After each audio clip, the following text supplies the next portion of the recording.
So, I guess. Hello. Welcome to the first in the series of the NJ Media podcast, starring myself, Matthew, and my good friend, my good chum, my good buddy, Elliott, who you will see pop up in a few other things and a few other projects as well. In this podcast, we're basically just going to sit down and talk about stuff. What stuff are we going to be talking about, Elliott? What we're planning is, this first episode here is kind of like a little bit about ourselves, and then as we go through the months and the weeks or stuff, we'll start going into a little bit of anime, a little bit of Marvel, a little bit of something else. Cinema. Cinema. So cinema as well. Basically, into the projects and stuff that we really like very much like you said. So the anime, the films, and some other projects. I basically repeated myself there. But I mean, first time we've done this, so I was a little bit nervous, but I think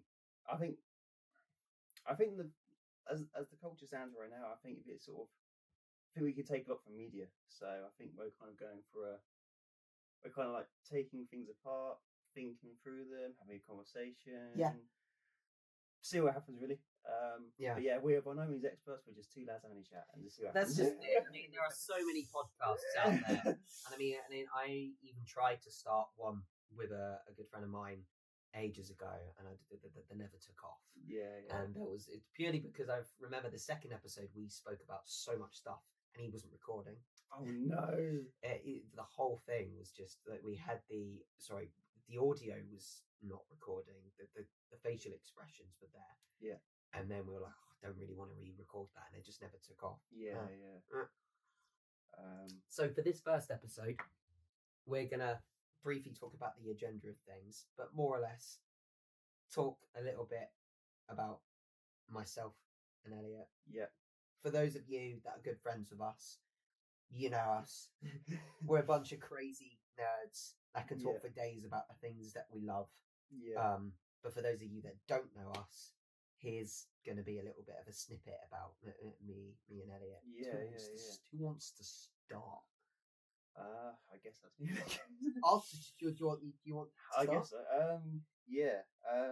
So I'm Elliott, 25-year-old bloke, whatever you want to call it. And I've haven't been around the block, but I've had a few different jobs, kind of, and this sort of how I sort of navigate different scenarios and all that stuff. So I've been a mechanic for a couple of years. I've just recently been like a tree surgeon. I've currently trained to be a tree surgeon, but probably more accurate. And I've also had the opportunity of teaching junior self-defense. And I've been studying Krav Maga for about 9-10 years now as a practitioner, which has been awesome. I didn't know it was 9-10 years. Time flies. It's a big old thing I'm getting into. But it's been great, just being a sort of like learning how to sort of I would say defend yourself, but like the lessons even in the philosophies of sort of self-defense is awesome. I think there's a lot you can take from it. So I guess that's kind of where I speak from, and where my kind of views and different things come from. But also I'm sort of willing to have a debate if it comes up. If it doesn't come up, it doesn't come up. If it does, it doesn't, sort of thing. So I think from that as well. Speaking, because I know you, in terms of when you say debate, it's more or less diving deep into certain topics. Me and Elliott really like to not only talk surface level, but go behind the lines, beneath the lines, read between the lines, dissect something, not for everything that it's worth, and just splay it out on the walls. Like, what does this mean? What do the numbers mean, Mason? That sort of stuff. We just like getting passionate about things, but we also like to look at it from the way others would look at it, because it's fair. I think like maybe a philosophy. philosophy of things. Yeah. That's a good way of looking. It's probably more accurate. Like I'm not too scientific in the realm of taking it all apart. More like how are those motivations forged? That's just it. You know, how I view them, sort of thing. I guess how I view them from my experience and that type of stuff, and how they're sort of formed that way. So yeah, and then we sort of take it apart and sort of have a bit of fun with it, really. But that's just yeah.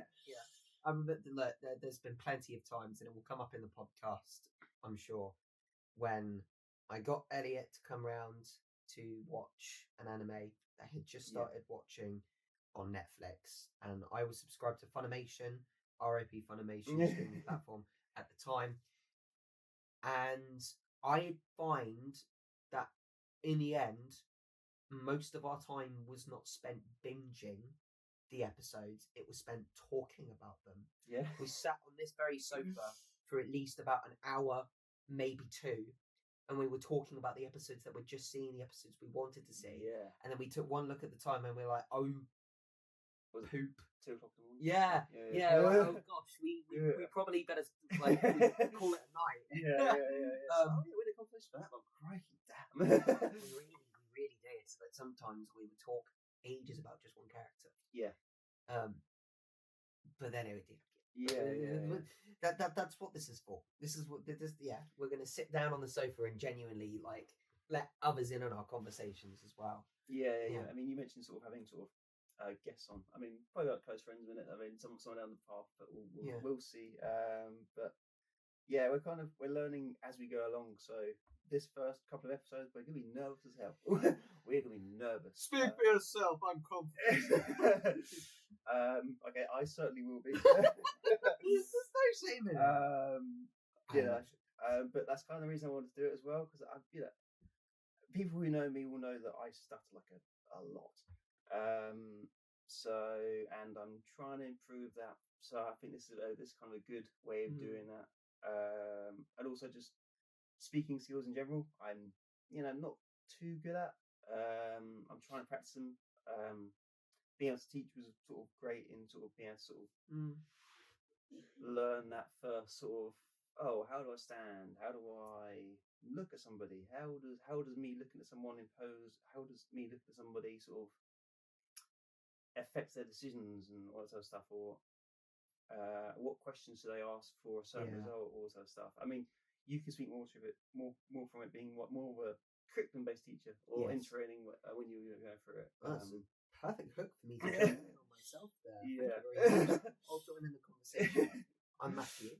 I am also 25 years old, and the careers that I have done have been a combination of my core values of wanting to give back to people, wanting to give love back to the world and supporting them, and also establishing my creative input and imagination drive, I would say, because there's a lot going on in this head and sometimes I can't put words to it, so actions normally speak louder than words. Oh, definitely. So the careers that I have done, my first ever job was assisting the elderly in an assisted living home, and I spent a couple of years there helping them just cut up their food and just making their day bright. That was nice.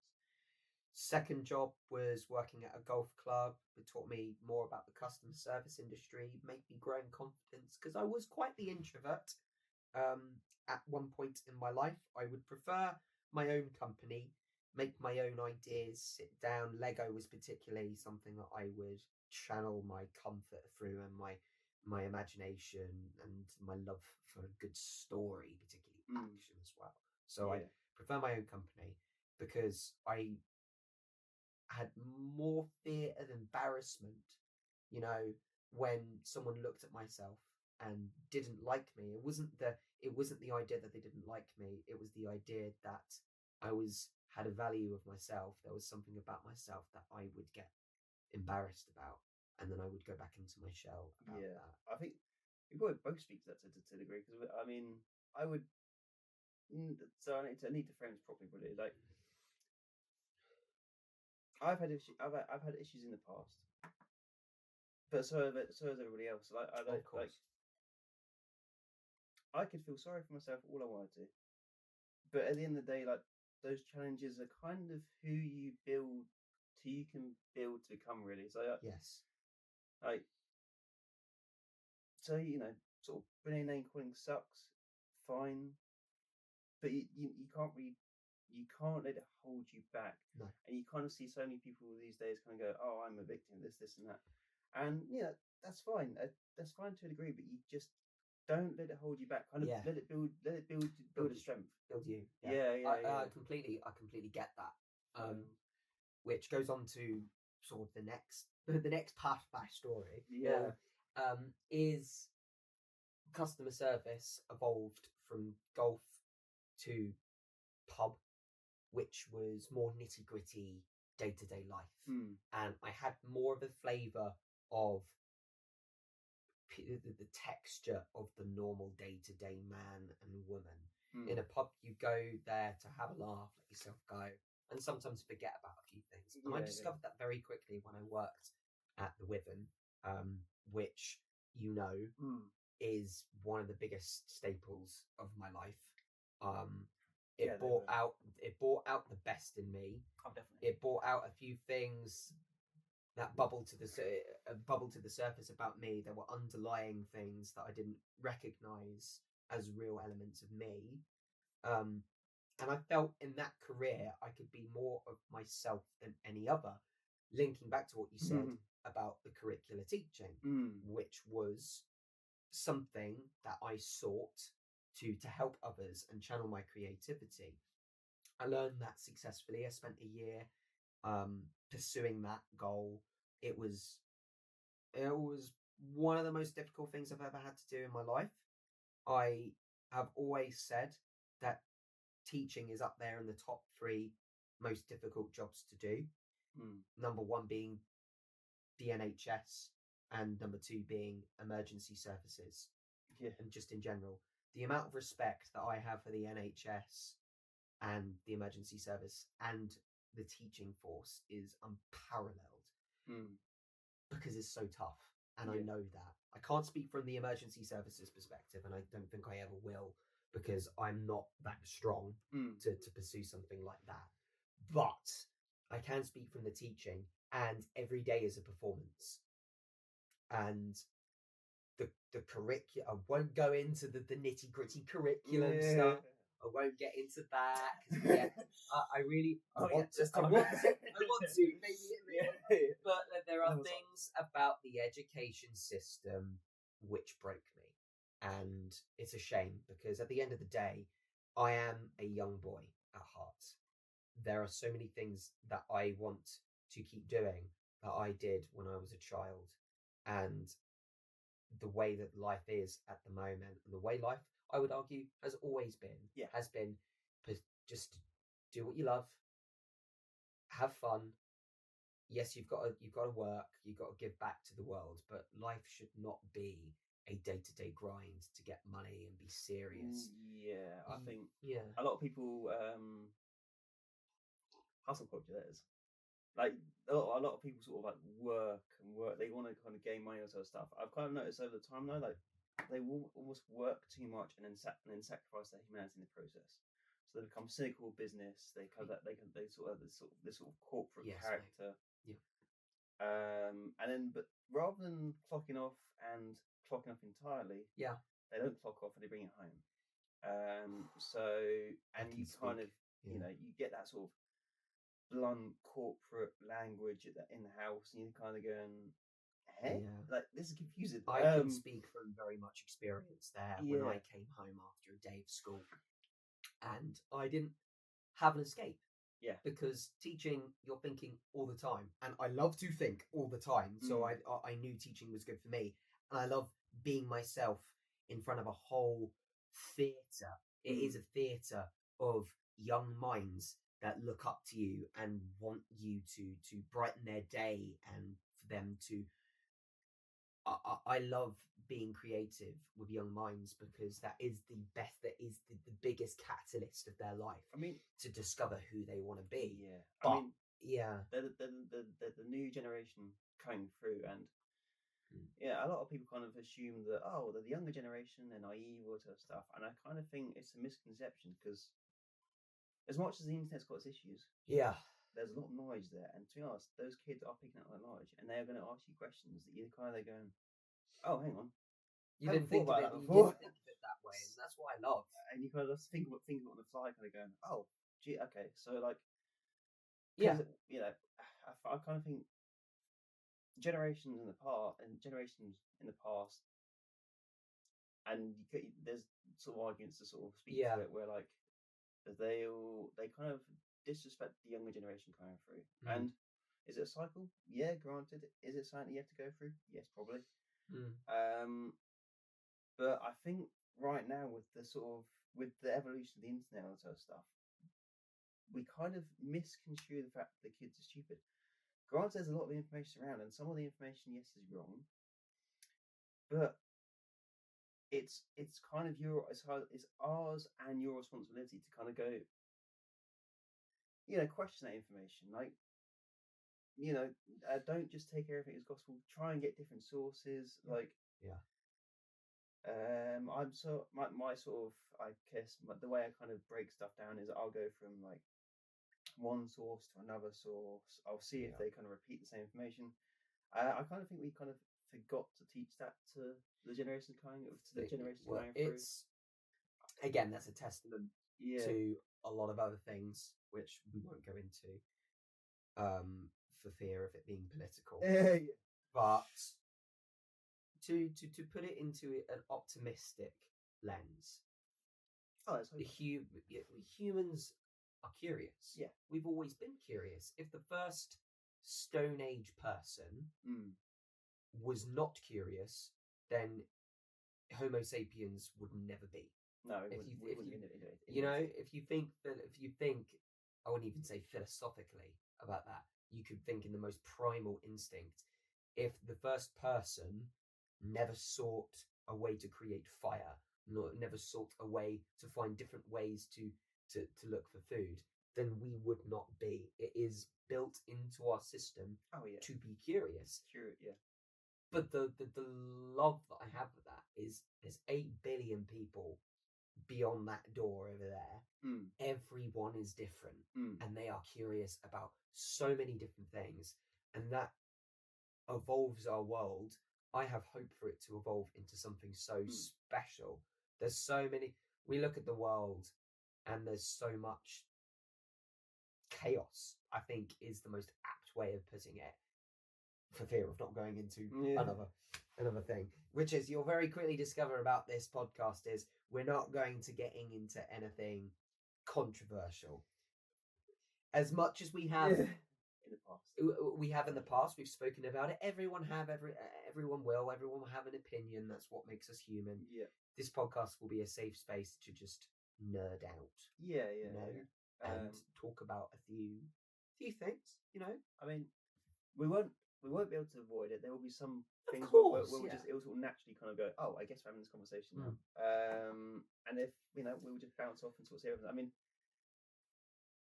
if there's accounts that you'd like to sort of offer, like watching this sort of stuff, then leave it into the comments. But like comment sections, I'm gonna kind of be a little bit. I know, so like comment sections are kind of known for people sort of like rant or sort of stuff. But I'd like, please, if you want to have a different opinion I haven't heard or we haven't heard, please frame it in such a way, like, please give us something I haven't thought about before, or Matt hasn't thought about before. Like, for instance, pineapple on pizza. I knew someone that had banana on pizza once. Really? Yeah. That's bizarre. Exactly. Talk about that in the comment section. Does banana belong on pizza? Let's start to 2025 # bananas on pizza. There you go. That's the sort of stuff we like. If you're gonna like scream on a comment, I'm not gonna read it. But if you're gonna structure, if you structure a comment, and I'll happily read it. Freedom of speech, but you just like, if you have something negative to say, it's fine. You can say it, but just know that we'll just be like, I think it's so negative in this. We're not. We've had plenty of experience before of a comment being sent our way when we were young, and when we're young, your instinct is to go and just say like, yeah, Guilty. yeah, Definitely. Yeah, definitely. Sort of like, oh, he said that. I would have definitely fight him now. And he's like, keyboard hang on. warriors is the I've, expression given to it now, isn't it? Yeah. But I think we'll kind of we'll speak to it a little bit, I guess, in the podcast going up, but like not a lot. I kind of think with the themes that we've got coming up, we'll touch on it, but we'll in such a way that we can sort of maybe refine it, maybe. Yeah.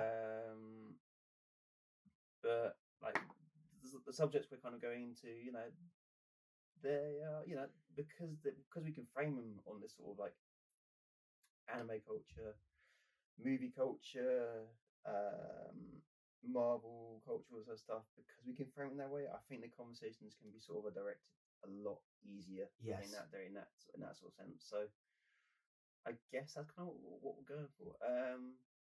But yeah, no, for sure. I mean, please don't be afraid to sort of just give a comment down below.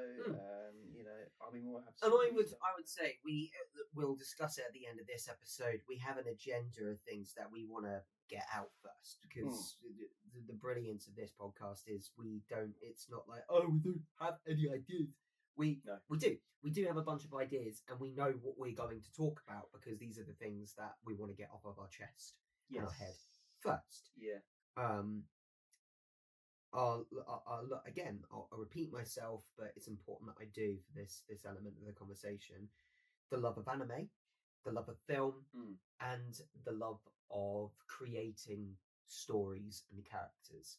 This is the stuff that we want to get off of our chest first. Yeah. And because it is important to me and you. Yeah. I think it's probably important because we've been able to sort of like build a framework on how we're going to direct ourselves in the future and all that sort of stuff, because there's definitely sort of these role models out there that are just a bit nuts and some that are not, and it's kind of like build that framework of how am I directing myself for this problem, or how am I directing myself for this problem.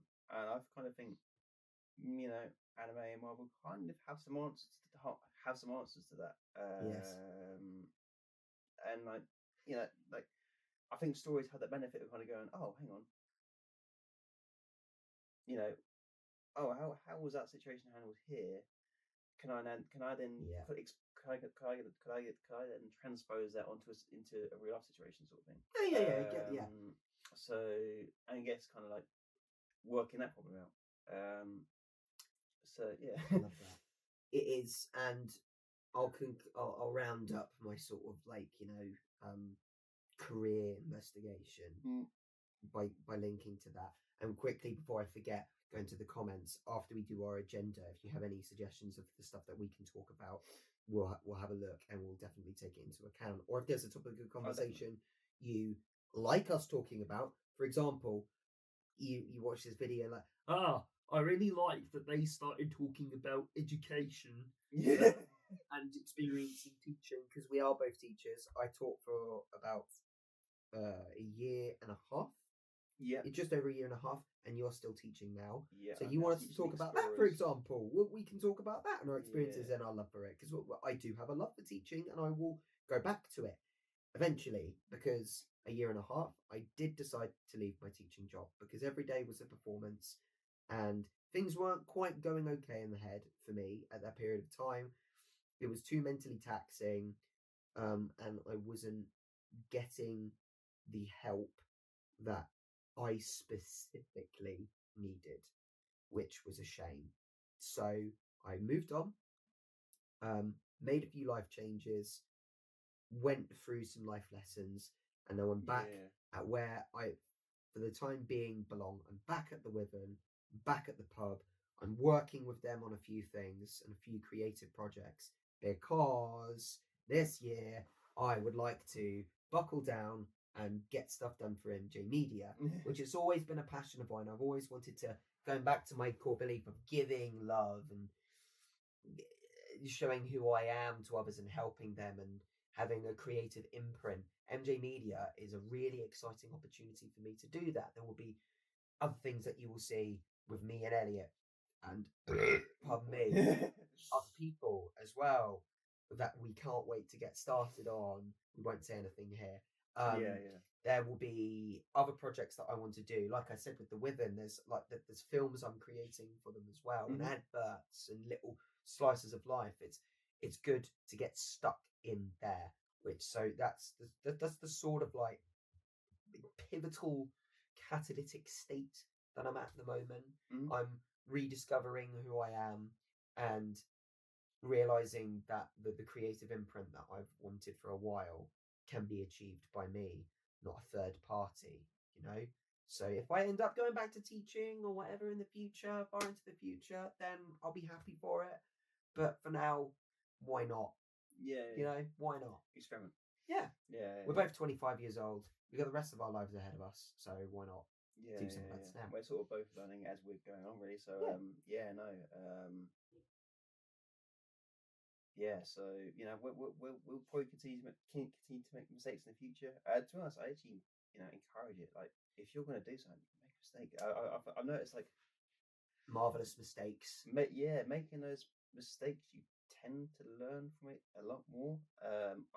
For example, recently I was doing there was some tree identification that was going on last year when I was working, and I remember my mentor. I could not for the life of me remember this tree for the life of me, or the Latin name for this tree, and I just remembered again. I can't remember it, and I don't like. He did raise his voice, granted, but not a lot. Just sort of enough for being firm, which is fine. I kind of understand where he comes from, having sort of sat in the position, kind of like teaching, like knowing when to be firm and sort of stuff. But because he was firm, you could then sort of reprocess it, going, oh crap, why have I got that wrong? And then you can go, okay, now I remember it. This is this tree. So it's not wrong to be firm. I think if you're going to be, a bit of a, if you be an arsehole about stuff, then people will learn from you. I speak from like careers in the past where kind of people will say, "Oh yeah, we'll teach you," and then they don't really teach you. It's like, I'm going to be an arsehole to you rather than I'm going to teach you. I think that's kind of where there's a difference. I'll jump onto that. I'll re-quote what I said before. Marvelous mistakes was something that was taught to me when I was learning to teach and when I was teaching, because children cannot learn unless they make mistakes and learn from those mistakes. If they swim through life and never make a single mistake, they will never learn. No. That's always the way. If a child doesn't know what 2 plus 2 is and they say 2 plus 2 is 3 to me, I'm not going to sit down and go, you're wrong. How could you get such a simple sum wrong? I will go, 2 plus 2 is 3. Not quite. Let's have another look at that. I do find it funny because we're in this sort of mental health age right now. You're going to go, oh, we're concerned for people's mental health and stuff. But you break down people's actual mindsets. They're going, you don't have a clue, really, do you? Well, I'd say mental health is post-COVID really been noticed a lot more, and I embrace that. I do embrace the attention that mental health is getting. However, like you said, there is a confusion sometimes between certain strands of what people do. Like, are they sad? Does this mean they have bad mental health issues? If that's the case, everyone's got mental health issues. But I kind of feel like it's been corporatized a bit. It's like, oh, we found this issue that we could supposedly help with. We call it mental health sort of thing. You're kind of going, but then you look at people's actions for supposedly sort of this mental health sort of crisis. They're going, well, you're not really helping or understanding, are you? You're not really kind of like. I speak from a teaching perspective now, but we sort of like. You can tell from an instant if a kid is nervous, and once a kid is nervous, chances are their body is full of adrenaline straight away. So how on earth do you reduce that adrenaline? How do you then reduce that adrenaline and then also clear their mind so that they're ready for the information? You don't shoot them down straight away. Oh no, never. Like you kind of go, right, okay. Maybe you question. Maybe you can go, I'm pretty sure you've done this before. I'm pretty sure you've done it right, sort of thing. Kind of like, or like, if they don't have a clue whatsoever, you kind of they go and It's okay. try again. Try again. See if you get something different, and then you kind of then direct. And then after that, then you can sort of firmly direct in regards to this is how you get to this solution. Yeah. Never. I'd say carefully your water. Yeah. Yeah. I'd say from a cognitive perspective, you've got we're digressing a bit, but you've got the finite short-term memory and the infinite long-term memory. If a child is not getting something, then the chances are their finite memory, their short-term memory, their working memory, what is their processing now, has been overloaded. Liken it to a petrol tank, a car. A car. You go to a petrol station and you the tank is full, but you keep on putting fuel in. That's gonna cause a load of mess everywhere, and it's not gonna benefit everyone. You're gonna get covered in petrol, and it's just gonna be like, oh, I only came here to achieve getting petrol into the car. Now I've caused a mess, and I don't even know if my car is in a healthy state or not. So cognitive overload means they will start to forget things. So if it's not working, stop. Go, okay, it's not quite working today, so let's take a break and let's try again tomorrow. Yeah. Try again tomorrow, try again the next week, try again the next month, try again in a couple of months' time. Repetition in a steady and sensible way makes the child more keen about it. Because if you're a drill sergeant and you're going to do 100 press-ups, if you don't do it right the first time, do it again. Keep doing it until you do 100 press-ups. I don't care if you break your bones, tear your muscles and that sort of stuff, than the old, like, or how it used to be in the military, like, do 100 press-ups. You'll be having worse situations when you're out in the battlefield. But I think it always should have been in education. If you don't understand something, that's okay. We embrace that. You don't understand it? Hey, look, your teacher, at one point in time, didn't understand it as well. Took me ages to understand it. We're going to try this again another day. Yeah, it's all right. Definitely can't be too soft, because there is that stage where like it will kind of take the mick. Yes, but like, from my observations, like, kids are pretty kind of physically weak at the moment for like basic movements, so like push-ups, all that stuff, or squats and all that stuff. It's okay though. It's okay to a degree, I think, because there's those physical jobs, all that stuff. I kind of think if you've got a base core motor movement, you're far better. You're not going to ache as much, all that stuff. You're not going to.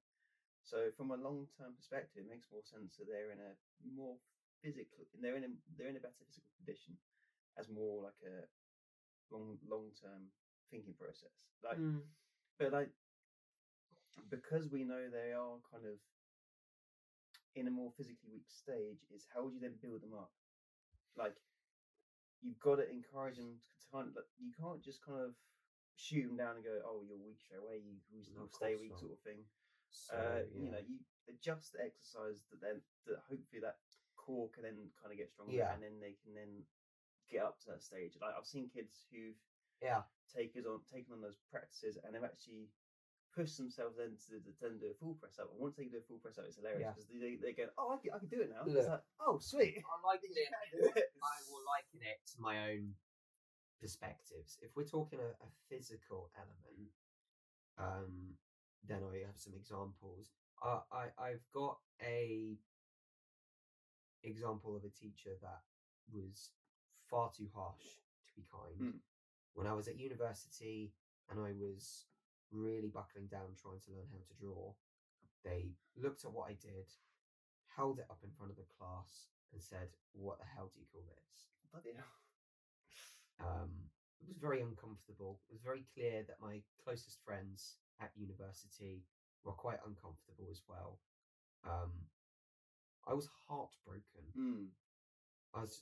Didn't really know what to say, so I went home and I was very upset that day because I'd been trying for so long to do this, and it was quite literally thrown in my face. The next day, he came in and had like loads of advice for me, but I think I've always seen that in a negative way because, like, I can see what you were trying to do. However, you did not praise my efforts at all. You didn't say, I can see you've really tried. However, I'm sorry, but you really haven't got it. Even if he said that, I would have been like, oh, how do I do it then? Yeah. But I was older then, and I could understand it in that way. If we're talking from a younger perspective, here is something that I always keep retelling, and I always have a lot of respect for this man. Do you remember Mr. Pike? Oh yeah. I do. Yeah. I think he's a great guy. Honestly, I as a child was weak physically. I hated exercise. I hated physical elements. When everyone was talking about what football team do you support, don't like football. Oh yeah. Well, there you go. Do you want to go out and play cricket on the field? No, I want to stay inside and play video games and play Lego. Do you want to go cycling? No, I don't. Yeah. When I sometimes I would go for a walk and I would complain that my legs hurt. Yeah. And I was just like, I want to go home and sit down in front with it. I was a bit of a lazy child sometimes, but I think it was my fear of being competitive. If I wasn't as good as the best person, then I would be ridiculed for it. I didn't want to be the best at it, but it was always such a competition, and that was my fear, and it always held me back with exercise. So when it came to secondary school, and it started becoming more mainstream, and we had to do these exercises, and you had your people running around the field as fast as they can, everyone cheering and getting really, really into their competitive streak. I hated it. And it was a social jungle. Yeah. And it got personal sometimes. And I remember once in year 10, excuse me, I was asked, we were doing more track based stuff, and we were asked to do 3 laps of the field, and everyone was going for it. And I don't know what happened to me that day, but it really got to me, and I got upset. There was no visual tears, but it was clearly on my face, and I was really trying. And Mr. Pike slowed down. He was really running with all the good ones, and he came back to me, and he was just like, "Is everything okay, Matt?" He's like, "Well, no, I can't do this." He said, "You don't have to sprint. You always go at your own pace." And those words have stuck with me ever since. He said, "Look, slow yourself down." He said, "You could jog at the slowest pace possible. As long as you get to that finish line, I don't care how you do it. I would like you to move at a pace that you're comfortable with." I said, "But everyone's running off." He said, Don't worry about them. They're going at their own pace. You go at your own pace." And ever since I did that and I listened to him, it lit a fire within me to always discover things and do things at my own pace. From that moment onwards, I started enjoying physical activity. Yeah, I think. What's the term? Compare yourself from the day you were from yesterday.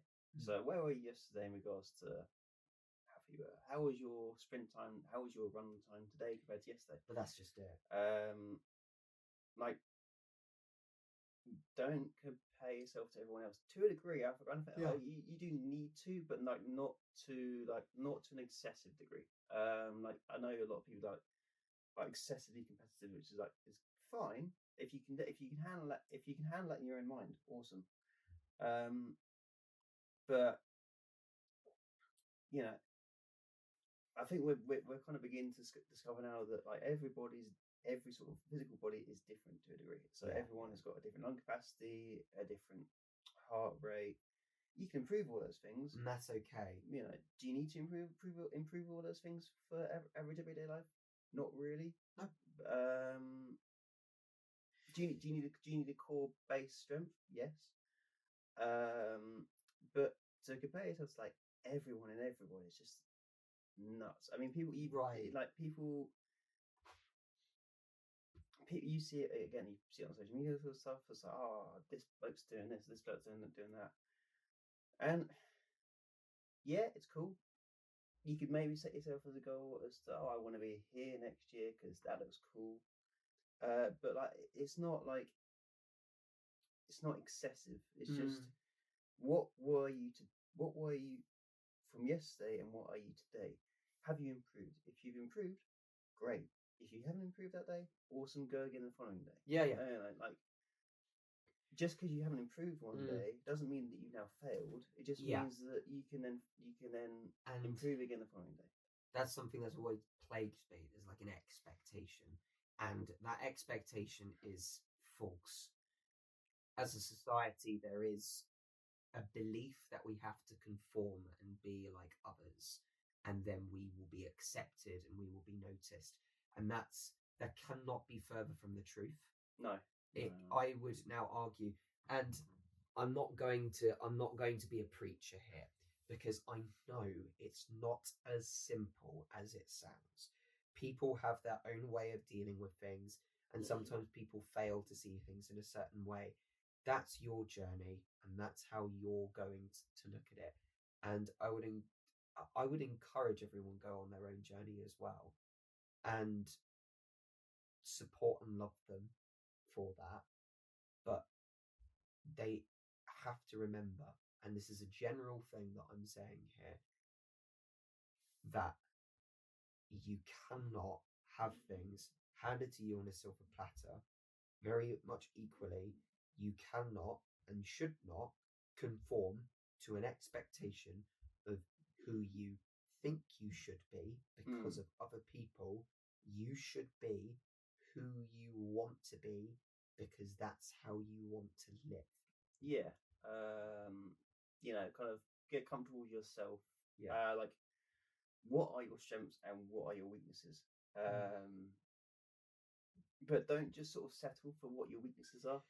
Like, improve those weaknesses if you can. Like, if you struggle to kind of socialize, I encourage you. That's okay. I myself have struggled to socialize. I mean, people will tell you that I do.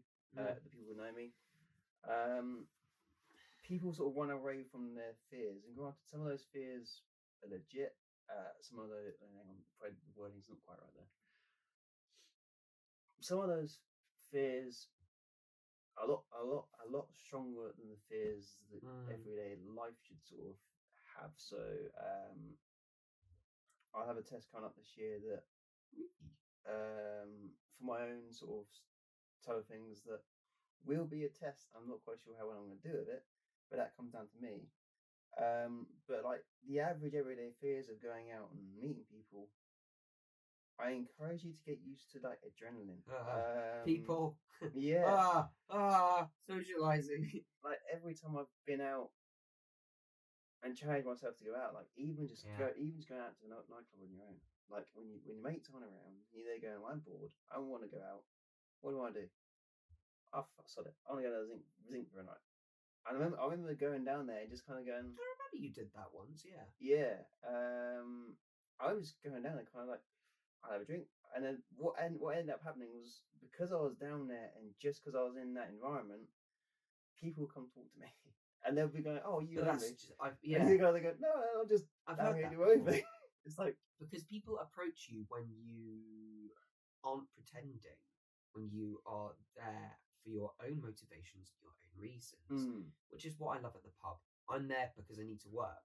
I will have a genuine conversation with someone when I'm just getting on with my shifts, and I've made some terrific friends because of it, behind the bar and over the bar, because I'm just casually being myself. And that's very much what you're doing as well. Yeah. Going out and about. And before I forget, there's something that you said, just like when me and you struggle to socialise. Let's harken back to the day we met, shall we? Oh, yeah. Because we had to socialise to see one another. When was that? That was God, easy. Year Cornwall. 7. Year 7. Yeah. So myself and Elliot were in the same form group, and I don't think we really spoke to one another until I want to say it was. I feel like it was PE or something. I think so. Yeah, I think we were a good couple of weeks into form. I think, before we even started talking. Yeah, I don't think we didn't seek each other because I came with a friend from another school, so I spent most of my time with him. I didn't know. I think I was the only one who came from Domesfield to the Cornwall, which was hilarious. I was there again. Oh shit! I'm burning. It was tough, and we met each other in year 7. We spoke to each other a few times, and I think it was in PE when we let loose and we were put into groups that we started spending a little bit more time together. Yeah, and we started socializing a little bit. I believe you invited me round to your house first. Yeah, I think so. I think we just had Marvel conversations first. I think we were getting excited about the Marvel movies. Yeah, I think it was. We started getting excited about the Transformers movies. Yeah, that's it. Yeah. Because the Transformers movies were. Yeah. That makes me feel so old. The Transformers movies were coming out. Yeah. Because we were in Courtmore in 2010, weren't we? Yeah. Oh my God! So that meant Dark of the Moon came out when I was in year 7. Lord, I want to go see that with my dad. Because we want to go watch Age of Extinction with one another, which was in 2014. So that was when we were in year 10. But there were a few things that we started speaking about, like Doctor Who. Yeah. Doctor Who was a big one. Halo was a big one. We added each other on Xbox. We started playing games with one another. Xbox was a big thing back then. And then we just started going on cycle rides together a little bit. Going out, you started coming around here. I'd find that you would come around to mine to bring me around to yours, and then later on it was me bringing you around here. Yeah. And then we started hanging out more outside, and it just sort of kicked off. Yeah. I remember we had I think we had your group round, and it was some white guys as well. Don't know, but I just remember we went out had that massive Nerf battle, and it was in the field. Lord, and it was like it was just a massive field. I think we lost 100 darts that day. It was hilarious. Massive field. I remember that. We were just like going each other down with Nerf darts. I think it was myself, it was you, it was Leon, it was Will. I think Ryan came for a bit as well. Yeah. There was definitely a couple other people. I can't remember. Zildian went to another one. That was it. That was when we went down the road. I feel like that was it. Yeah. We had a great day. It was good. We ran around the field shooting each other with Nerf bullets. We played Infection, Capture the Flag, and then when we were worn out in the middle of Fleet Pond, we looked at one another and thought, "Oh no, we've got to walk home." Yeah. We had all these heaps of Nerf bullets and Nerf guns, and we were worn out. No food, no drink in our system. We were under the age of 16 as well. I think we were like 14 or 15, give or take. So we were all nervous little kids as well. So we weren't going to go into a shop. We were not going to buy food or water in a shop. That wasn't happening. So we walked all the way home, knackered, absolutely knackered. And I remember that day. That was great fun. It was great. And it just sort of kept going. And you had a few house parties. I had a few house parties when we could start to drink after the age of 18. We used to go to the pub together. That's where that kicked off as well. And the more that we socialized outside, the more that we went on holidays as well. We started camping, and with the camping came the TV shows, more discussions, and now look at us now. It's like we're doing projects with one another. We're going to see movies with one another. We're making these plans together. It's just like, look how far we've come. There's a lot going on behind the scenes that I think they'll continue to kind of go on this year. So yeah, we'll see where it goes. But Hey. yeah, no, I mean, I think that there's a lot going on this year that I'm hoping will kind of evolve, and there's a lot going on this year that will probably stay the same. But it'll come as it comes. We go on our own journeys. Yeah. Things. But this podcast will be new for me. I think. Yeah. I know I hate being in front of a camera. People will know me as landscape shot because I'm not really gonna take a selfie. I remember the short film that you were Yeah. I shouldn't laugh. I'm really sorry. Yeah. I think the only selfies I really take is with my mates. Really, other than that, sort of landscape shots and all that sort of stuff, or like fire shots, or like when this goes out, the camera's not going there. When this goes out there, and a few other things go out there as well, your nerves will go. Yeah, I know that from experience, and I'm not trying to be like high and mighty here, say like bear, but I've, you know me, in my times at school, a way that I tried to discover to bring out my confidence was acting. Yeah. So I was part of a few school productions, and then that took us sort of a direction. I started starring in some short films. I started directing short films. And then I took a backseat on that as well. And I channel that now through experimentation of tabletop role play, as that's a prelude to something there. Because I would never say no to acting. I tried last year. Someone very kind allowed me to have the opportunity to audition for musical theatre, and that's something I know. I love to sing and I love to act. Don't really like to dance, but I'll give it a go. But I don't know what it was in that moment. I was just like, this doesn't feel right. I'd love to be on the stage again someday, but there was something about that in that moment that I was like, not for me. But I do. I love creating characters. I love being characters. That will never ever die within me. I will always have the passion to go out on stage again, have a sing song, have an act, and really give my all into these things, which is what makes the tabletop so fun. Yeah. No, I think as you go through Matt's content, you'll know sort of his ads for MJ Media, and also his ads for the Wyvern. You'll kind of notice that the characters have began to evolve now, and also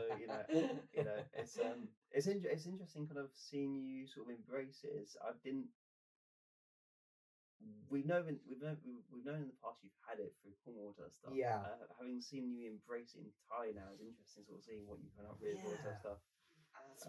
It's really what I wanted to do for like since childhood. I think I've just had, and I wouldn't change the way that my journey evolved. If this is when and how I be me, so be it. Because I needed to come over my nerves.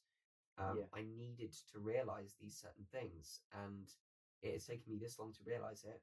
So be it. It's fine. You know. But like you say, it's fun. You see that there's the zaniness that I love pulling out, but then again, I love sincerity. I love a parody. I love a skit. I also love bravado, dramatics. I love all of it. I love all of it. Yeah. It's fun. I think that's the main part. It's fun.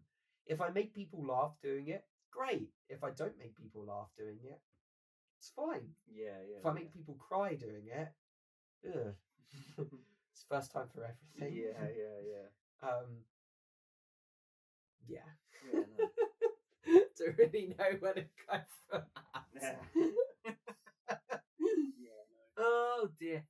Likewise for yourself, not a theatrical representation, but when you're on the camera, I find from my perspective it's really, really heartwarming to see how methodical and tactful you are. not Yeah. not for the camera. It is your train of thought, and that's who you are. Where others like me are just like, haha, forward roll. Yeah, You know, yeah. you are like, okay, let's think this through. What are my options here? Okay, I'm going to say this because I feel like that might be a good way. And if it isn't, you go, interesting. Okay, right. I made a mistake. Yeah. Let's not do that again this way. Yeah, But the yeah. whole time I see you on the camera, it's just like you're just like, Yeah. And you sit back and interesting. So how And when I talk to you, you're like, yeah. And maybe I say something you don't expect, Yeah. or maybe something happens on camera that you go whoa at, and on camera you think okay, but then off camera you just melt to the ground and go, what was that? So there is but that's why I like it. There's an excited streak in you. Again, there's that young boy that's just like, yeah. Because when we go to the cinema, me and you are just like, yeah. And our seats like, and that's the. Do you recognise that? Oh yeah, I do. But you contain yourself because you're more focused on what could I do, what other things could there be, and without saying this in a way to sort of be an insult, it's very much far from it. It's the opposite. You're a sponge. You know, you absorb everything, but instead of just absorbing everything and saying like I don't know what to do with it, you absorb everything and think, what can I do with it? You know. I think it kind of comes from probably that mentality of sort of Lego, like you kind of like woohoo. You know, you've got one brick, you've got another brick. It's like, oh, what do I do with this? Also, that sort of, again, that mechanic sort of mindset, the sort of how does stuff work. I think I kind of bring that down into sort of like, well, if this works this way, well, what try this way, or can I improve it this way, or can I not improve it this way, or you know, is there a mistake I made doing this way? Okay, I'll try another way. You know, it's sort of, but then if something does go wrong, I tend to sort of like breathe for a bit, and then I'll kind of try and think, what's my next move? I sort of like, I don't play chess, but like it's kind of that sort of methodical way of thinking. Like, this move hasn't worked, so what if I try this move or another move, sort of thing, and sort of see what happens. A bit of experiment to a degree. It's like, It's like, well, what experiment this way? That's just it, you know?